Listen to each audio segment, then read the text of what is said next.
Cole Nate Reed. This is Dad, November 30th, 2025. Just want to have a little talk with you guys.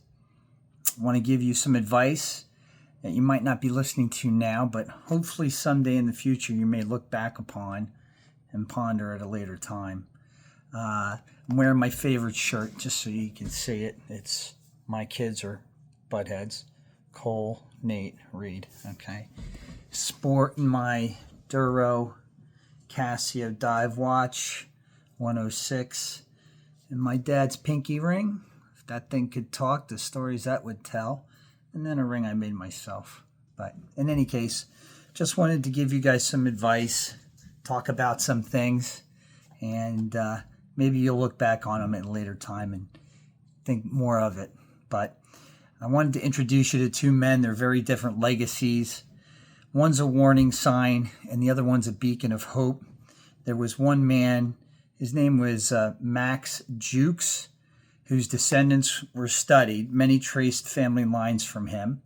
And according to an 1870 study that looked at Jukes' descendants, among them were paupers, criminals, alcoholics, prostitutes, and a lifetime of struggle, neglect, and brokenness. This guy was a bum by all measures, you know.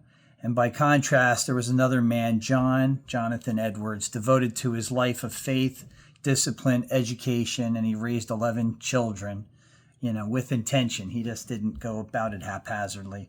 And over the generations, his descendants included judges, college presidents, professors, doctors, clergymen, and among them was U.S. Vice President Aaron Burr, multiple U.S. senators, public servants, and many other professionals.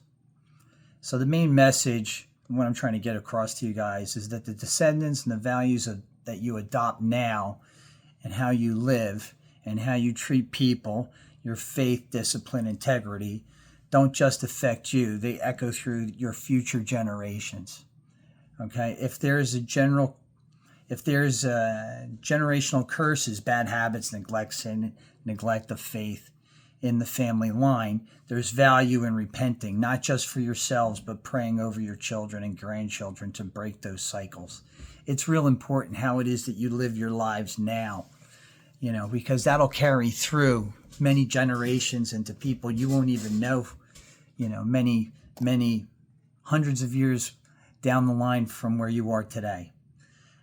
And by doing so, you can build a generational blessing, a legacy of character, faith, discipline, love, intelligence that can bless your descendants. It goes really far. So you can refer to 2 Corinthians 5:17.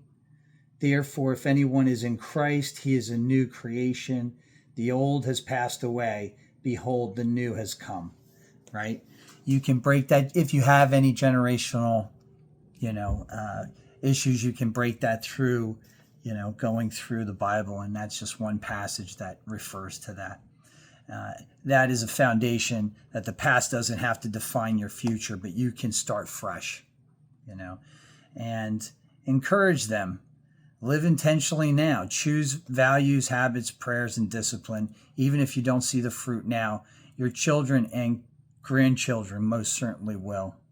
So I don't know what your future holds, but I want you to be aware that your choices do matter, not just for you, but for those that come after you. And if you ever choose faith and values over convenience and sin, it can shape a legacy of blessing instead of curses. So I pray that you choose wisely and that God's presence, anchors your family for generations to come.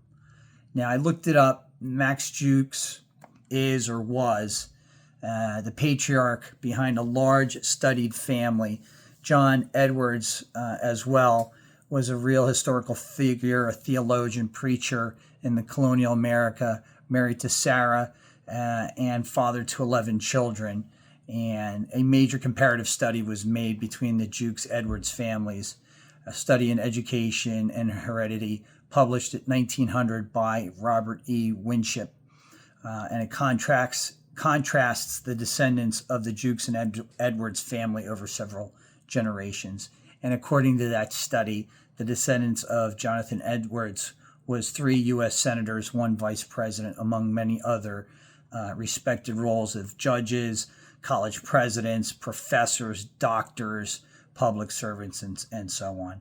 And the vice president descended from Edwards was Aaron Burr, the 3rd vice president of the U.S. through his daughter, through one of his daughters. So listen, I hope this was a help to you guys. I hope this was a blessing. And I trust it'll be something that will stick with you for years to come.